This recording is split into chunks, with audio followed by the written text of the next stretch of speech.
Hey everyone, Rich Gasaway here. A few weeks back, I announced that I was looking for a department or an association to partner with me to host a situational awareness event on September 26th, which is National Situational Awareness Day. The response that I got was overwhelming. So much so that I have now changed the focus to a celebration of National Situational Awareness Month. My new bodacious goal? To train 3,000 first responders in 30 days. That's only an average of 100 a day. That should be easy, right? Well, easy enough if I get enough programs scheduled. If you want to be part of this monumental national attention to situational awareness month celebration, go to the SAMatters website and click on the Contact Us tab. Here's another way you can get great content without hosting a live event. The Situational Awareness Matters Online Academy. The Academy teaches situational awareness, everything you need to know from A to Z. There are almost 700 students enrolled in the Academy. Issues with situational awareness are consistently identified as contributing factors in near misses, injuries, and fatality events. Don't wait until your agency has had a catastrophic outcome. Seriously, I can help to take your understanding of situational awareness and high-risk decision-making to a level that it needs to be.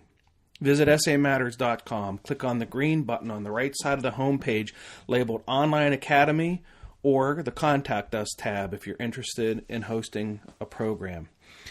The premium enrolled students in the Academy got to participate in a monthly webinar this last week, where I had on as a guest Assistant Chief Doug Klein from the Horry County Fire Rescue Department, and Doug talked about training for safe operations. The next webinar is scheduled for May 10th at 6 p.m. and will feature Chris Naum talking about building construction and the situational awareness connection. The premium enrolled students in the Academy will be notified in the course room with a course room announcement along with your login credentials. Okay, enough pre-show stuff. Let's get this podcast rolling.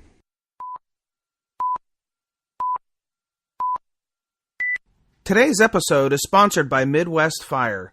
For more than 20 years, Midwest Fire has been manufacturing high-quality tankers, tanker pumpers, and fire rescue vehicles in the United States and Canada. Keeping firefighters safe while enhancing their capabilities is what they do best. To learn more, go to MidwestFire.com.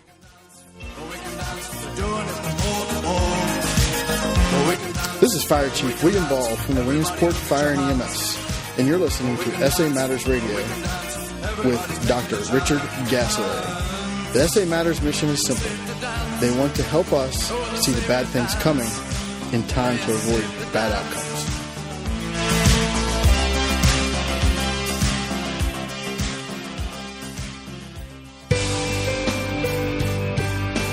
Hello, and welcome to episode 156 of the Situational Awareness Matters radio show. I'm your host, Rich Gasaway. The purpose of this show is to improve situational awareness and decision-making for individuals and teams who work in high-risk, high-consequence environments. The SA Matters mission is simple, to help you see the bad things coming in time to avoid bad outcomes. This episode, 156, is a milestone event, as it marks the completion of our third year. This is a huge milestone in the podcasting world because many podcasters fade out after a short period of time.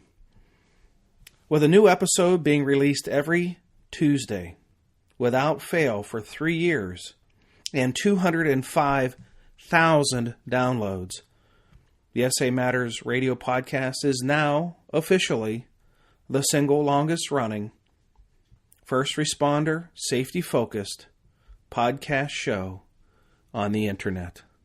How cool is that? If you haven't subscribed to the show, go over to iTunes or to Stitcher Radio if you have an Android device and search for SA Matters Radio. There'll also be a link to the podcasts on the SA Matters website. I know I ask you to do this every week, but this week, during my anniversary episode, it is especially meaningful to me. would you do me a favor? Go over to iTunes or Stitcher Radio and give the show a rating and leave a review. If you don't know how to do that, just Google it. It can be a little confusing, but Google will clear it up for you.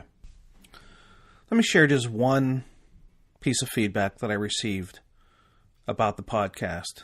It says, this show focuses on first responder safety and gives a voice to those who have had close calls and lived to tell their story. Loved it! ! I'm learning so much, and at the same time realizing how lucky I have been. So thank you to Backward Riding Firefighter for leaving that review. And it really is that simple to leave a review, and I'll tell you, it would mean so much to me. If you're new to the podcasting world, welcome aboard. If you've been around with this show for a while, thanks for hanging in there. I've been sharing the message of situational awareness and high-risk decision-making in live events for 12 years now. I'm here for the long run. And as long as I'm able, I will continue to share this message. A message of hope, a message of inspiration, and a message of encouragement for all first responders who want to make sure they're able to develop and maintain strong situational awareness and make quality, high-risk decisions.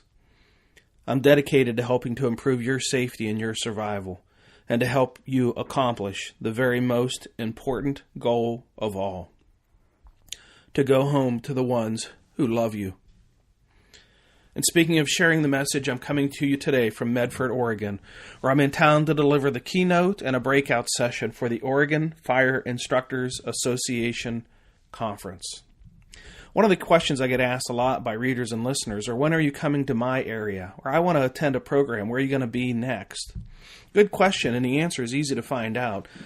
There's a link right on the homepage of SA Matters of the upcoming events. You just click on the blue box on the right side of the homepage, and it's labeled right there, Upcoming Events Schedule. I'm very blessed to have some very exciting presentation opportunities on the horizon, including the Fire Department Instructors Conference, a program for the FDNY Incident Management Team, a program for the United States Navy, Fire Rescue International, a program for the NASA Glenn Research Center, a program for the Amsterdam Fire Brigade, a program for the Netherlands Fire Academy, and a program for the Antwerp Fire Brigade in Belgium. Wow. There must be something to this message. If you're interested in hosting a Situational Awareness Matters Tour Stop program in 2017 for your department or association or region or state or your company, yes, we do programs for private industry, military, medicine as well. Just go to the SA Matters website, click on the Contact Us tab, and we'll get something set up for you. It's not hard, I promise. We'll make it really easy to work with us. We're in the middle of a 9-part series right now on dangerous mindsets, but I'm taking this week off from the series to talk about how the SA Matters mission got its start and some of the most noteworthy episodes in our past. I started as a first responder in 1979, right out of high school, and within 2 years of being on the fire department, I got promoted to be a lieutenant. And some might wonder, how in the world does that happen? Well, let me tell you, I missed the meeting where they held the elections for officers. And some of you know what that means. When you miss a meeting like that, you get railroaded into something. And when I got promoted, suddenly being on the fire department wasn't fun anymore because I was scared to death and afraid that I was going to make a bad decision and get someone hurt or killed. And I almost quit the fire department, and I was talking to a mentor of mine, and I told him I was going to quit the fire department. He got really angry at me, and he asked me why, and I said, because I got promoted to be a lieutenant, and he thought that was awesome, and I thought it was a tragedy because I didn't know what I was doing. And the advice that he gave me was not to quit, but to start to learn how to do that right front-hand seat job. And he suggested that I start taking classes in incident command and strategy and tactics and company officer leadership. And he gave me a golden piece of advice. He said, start studying line of duty death reports. If you're worried about having firefighters get killed while you're in charge, then learn how firefighters die and make sure that you don't let that happen when you're in charge. In fact, he said to me that every firefighter that dies in the line of duty gives us a gift of knowledge, a gift of understanding how they died. And we owe it to them, the fallen firefighters, to learn those lessons, to honor them, and to make sure that we don't let those things happen when we're in charge. And that's what I did. I really became a student of the casualty reports and the near-miss reports and the case studies, and it worked. I finished my career in 2009 without having a firefighter seriously hurt or killed under my command, and I have to tell you that feels really good. I will die with that one in the victory column. And so then when, fast forward in my career, when I got to the point where I was nearing the end of my career, about 5 years from retirement, I thought when I retired I would teach at a college. So I enrolled in a PhD program and found out I had to do original research, which means you have to discover something that no one has ever discovered. The topic that I chose was first responder safety. But I wondered, what would I contribute to the body of knowledge that has not yet been discovered? And I came to the realization that all along the way, as I was studying those near misses and case studies, I had a question in my mind that I could never answer. It wasn't a difficult question. In fact, it was a very easy question, but I could just never come up with a good answer for it. And the question was simply this. When they were working at those incidents where things were going wrong and somebody was going to get hurt or killed, how could they not see it coming? In so many cases, there were so many signs and clues and indicators that that incident was going to end in a tragedy. And it seemed like the people on the scene could not see it coming. And I'm not talking about one person who was blind to what was happening in front of them. Sometimes it seemed like the whole company was blind to what was happening in front of them. Sometimes it seemed like the whole incident scene was blind to what was happening right in front of them. How could everyone operating at this incident scene be so blind to the things that were happening right in front of them? Now, I realized I had an advantage over them. I had the benefit of hindsight bias. I knew when I was watching the video or when I was reading the case study what the outcome was going to be, because it was right there on the cover of the report, line of duty death report or critical incident report. So I knew by the time I got to the end of the report there was going to be a tragic outcome. This gave me the advantage of being able to look through the report and identify the critical clues and cues, the indicators that would otherwise form situational awareness to alert somebody that the bad outcome was indeed on its way. But they didn't know that at the time. What they were operating under the premise of everything was going to a plan and everything was going successfully up to the point of the tragic outcome. So I realized that this hindsight bias allowed me to see things that they couldn't see. But I was still perplexed by why they could not see or understand what they were seeing or hearing and how this was affecting their situational awareness. To help me to answer the questions of my research, I had to take a pretty deep dive into the topic of cognitive neuroscience. I really didn't want to study neuroscience, but once I went and dipped my toe over into the world of neuroscience, it hooked me. And I was now learning things for the first time that I had never learned any time throughout my career. I remember thinking, how did I miss these classes? Surely this stuff is being taught. And I just missed that opportunity. But I had taken so many classes, I couldn't even imagine how I could have missed those classes. And I took some of what I was learning and I put it together even before I finished my PhD, and I took it to a conference. And the program was called Decision Making Under Stress. And I got to the room and there was nobody in the room, and I got set up for the program. And after I got set up, I looked up and there was still nobody in the room. And this room was set up for like 300 or 400 people. And I thought, nobody's going to come to my program.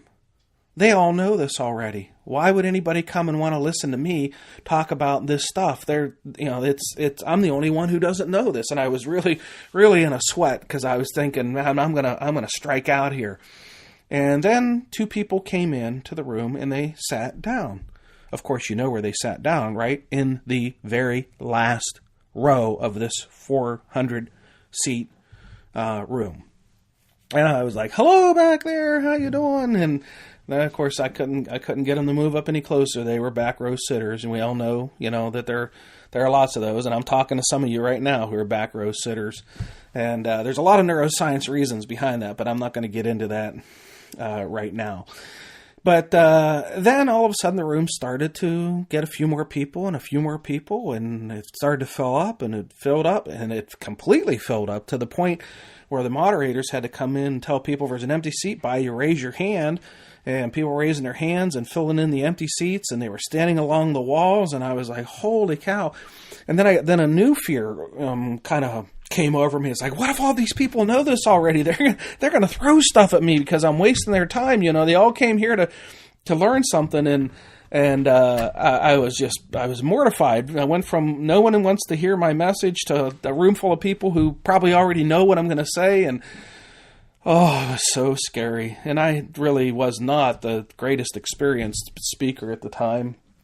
And I started to share the message, and I could see in the faces of the attendees that they were deeply concerned, that they didn't know this stuff either, which kind of, in a real weird sort of way, made me feel good, because I knew they weren't going to throw stuff at me, that they were genuinely concerned and genuinely interested.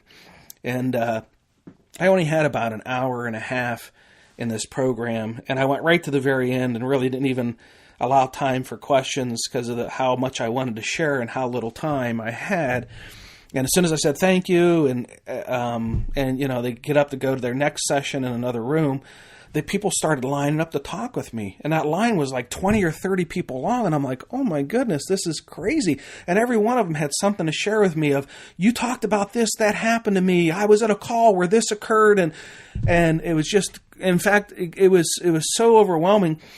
The next speaker was coming in to set up for their program, and we had to get out of that room. So I asked everybody, just kind of like wait around in the hallway and let me gather up my computer and my bag and my clicker and everything and get unwired from the microphone, and I'll come out and talk with you, so I could get the room cleared out for the next speaker. And I went out in the hallway, and with that group of people gathered around, we just almost had almost another session of just talking about situational awareness and high-risk decision-making and the challenges and their experiences. And from that point on, I knew that I was on to something. I didn't know exactly what, and I didn't know exactly how big this topic was going to become, but I knew there was something to it.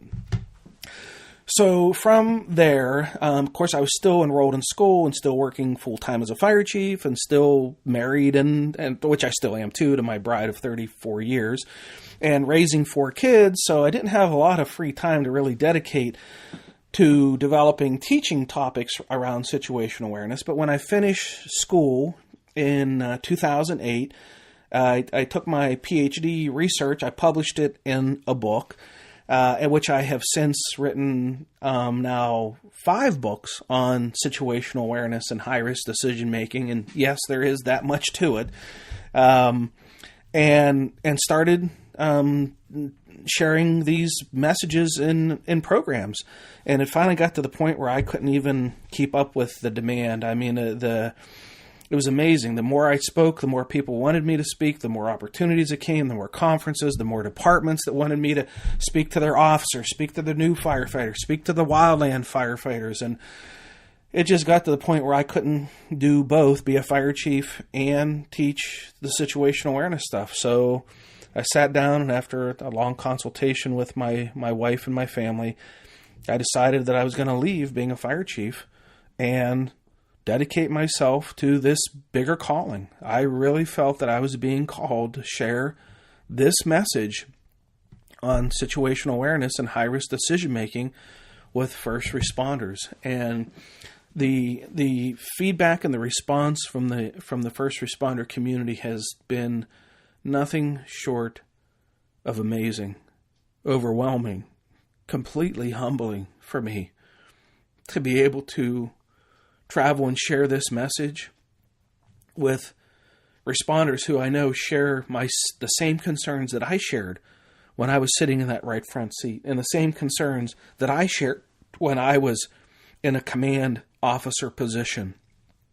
And to talk to so many and learn from their experiences and learn from what happened to them and learn about how they've been impacted by the barriers that flaw awareness. I don't know, now that I mentioned the word barriers, I guess I should pause for a moment and say what allowed me to earn my PhD was an original discovery of the barriers that flaw awareness to first responders.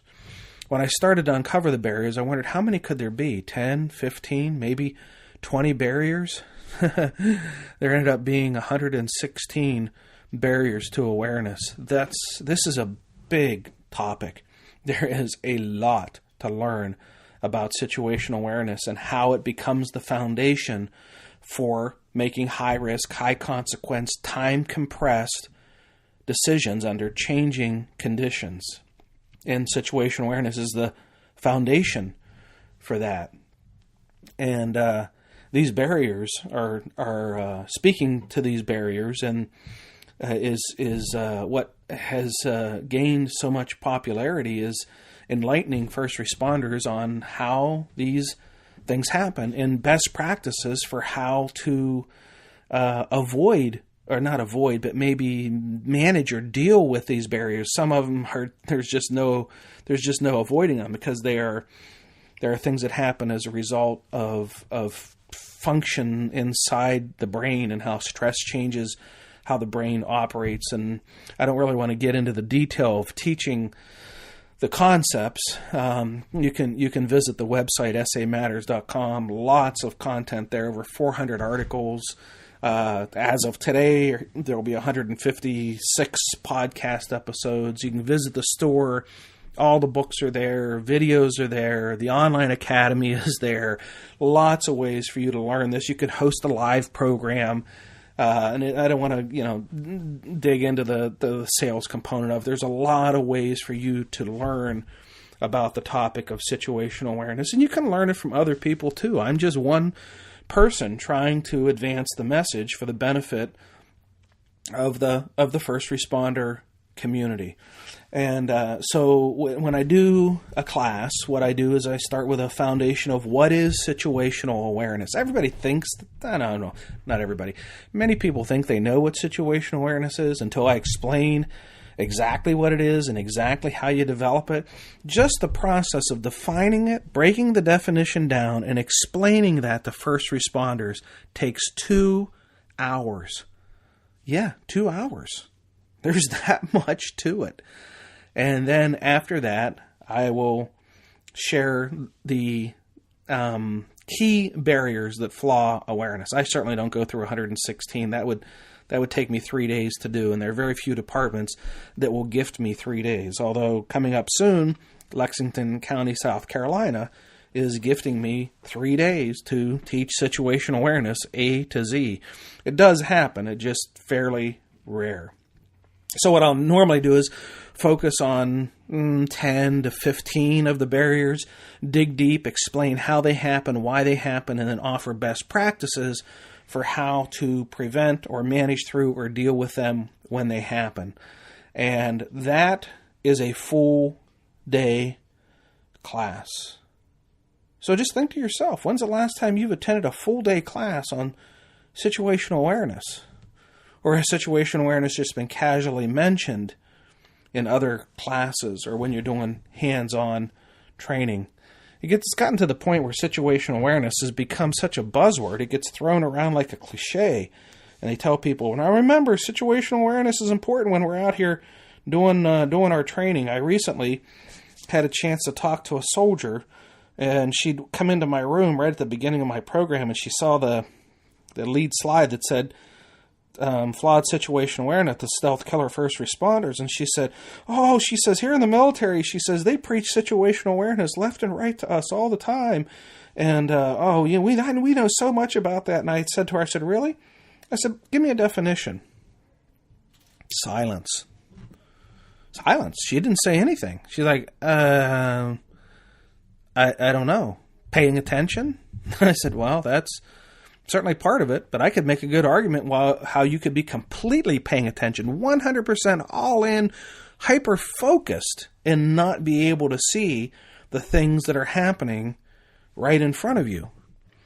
So while paying attention is important, it's only one component piece of the process of developing and maintaining situational awareness. All right, well, enough said about that. What I'd like to do is just kind of go down memory lane and talk about a few of our most noteworthy episodes from the past. And what I'm going to do is I'm just going to go through the top 10 highest ranked, which means most listened to, episodes on SA Matters Radio. The highest rated episode to date in our history is number 17. An interview with the Indianapolis Fire Department Health and Safety Chief, Doug Abernathy. Doug talks about the fire at the Athletic Club Hotel in downtown Indianapolis that killed 2 firefighters. And Doug was at that fire. And he has an amazing story to tell. And amazing lessons that they learned from that double firefighter fatality event. Rounding out the top 10 of the most listened to episodes, number 29, an interview with the Spokane Assistant Fire Chief Brian Schaefer, talking about a close call event that they had in Spokane in the basement of a commercial business.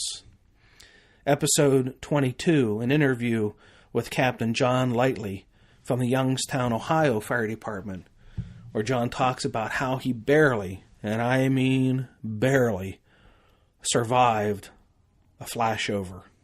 That doesn't happen very often. It's like you feel like you're talking to the luckiest man in the world when you listen to that episode. Episode 35, an interview with Lionel Crowther from the Winnipeg, Manitoba Fire Department.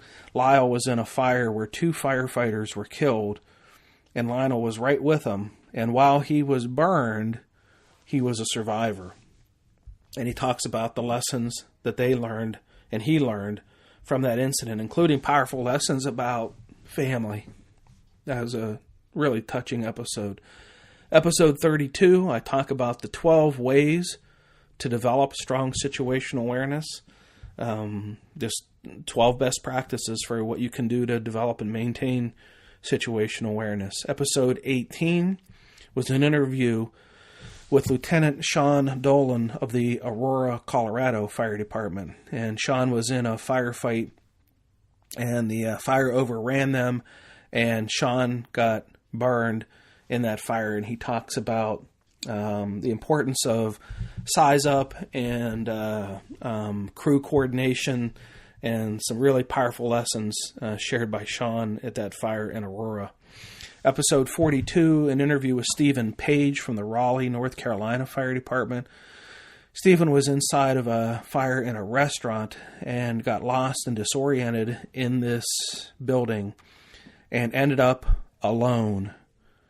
At the time that they were sounding an evacuation alarm, Stephen was alone in this building, and he talks about how he thought he was going to die, and the things that he was thinking about, and how angry he became at himself for letting himself get into a situation that he knew better.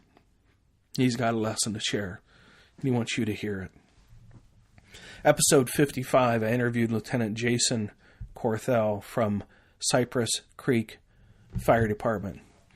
Jason was trapped in a collapse in an apartment building where they were going up a set of stairs between 2 buildings that kind of joined 2 buildings, and they had an open stairwell, and the stairs collapsed, and the weight of all the material came down on Jason, and he experienced multiple injuries as a result of that. And he talks about what happened there and the things that was going through his mind as he was laying there trying to stay calm while they were trying to dig him out from underneath this rubble. In episode 101, I interviewed an entire crew from a ladder company in Sioux Falls, South Dakota, where several members were nearly electrocuted when their ladder company came in contact with a 32 kV high voltage line. And we interview the whole crew and the operator of that ladder truck, and he talks about how that happened and what lessons that they learned from that.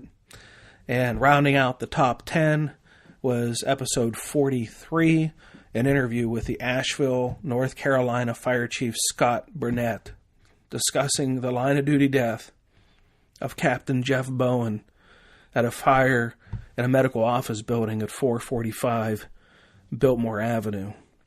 And Scott talks about Jeff and the incident and the lessons that they learned, their powerful takeaways, and how they, how they changed their department and the way they do business as a result of Jeff's death. If you've experienced or witnessed a near miss and would like to have a platform to share your lessons learned, just like all these people shared their lessons learned, contact me by visiting the SA Matters website and clicking on the Contact Us tab on the top of the homepage. Think about it for a minute. The lessons learned from your near-miss event could save a life of another first responder. That's really powerful. And just like all those people I just mentioned, they mustered the courage to share their story with you. Okay, as I always do, I want to take a moment to thank the departments and the organizations that have hosted some great training for their members on situational awareness. I do this to show my appreciation to the organizations who put forth the effort to organize, advertise, and fund great training experiences for their members and others in their region. And your effort to bring this valuable and powerful training on situational awareness is greatly appreciated. Recent tour stops included the Maryland Fire and Rescue Institute's National Fire Service Staff and Command Program in Towson, Maryland. And this was my 17th year teaching for MIFRE's Staff and Command Program. So thank you for that wonderful opportunity. To the International Association of Fire Chiefs, I did a program called Company Officer Leadership Series in Blue Springs, Missouri. Thank you to the IFC and all the wonderful hosts in Blue Spring and Central Jackson. It was just a wonderful visit. Had about 100 people in that session. Lancaster Fire Department in Texas, the Richland, Washington. I did the Washington Hazmat Conference in Richland. And, of course, where I am now in Medford, Oregon for the Oregon the Oregon Fire Training Officers Conference. If you want to join me at an upcoming Situational Awareness Matters tour stop event, April 20, I'll be in Penticton, British Columbia. April 22nd, Creston, British Columbia. April 24th, Michigan City, Indiana. April 25th, Indianapolis, Indiana. May 2nd, the FDNY Incident Management Team meeting. May 3 in Orangeburg, New York. May 4 in Mamaroneck, New York.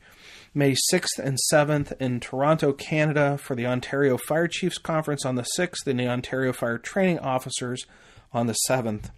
May 16th at the Hartford, Connecticut Fire Department. May 17 to 25 at the Portsmouth Naval Shipyard in Kittery, Maine. And May 31 at the Colorado Springs Fire Department in Colorado Springs, Colorado. If you want to see the locations of all the upcoming Situational Awareness Matters tour stops, head over to the SA Matters website. Click on the blue box on the right side of the homepage labeled Upcoming Events Schedule. Check back often because the schedule is always changing. The last time I did situational awareness programs in southwest Minnesota, I had a chance to stop by and visit the sponsor of this podcast show, Midwest Fire.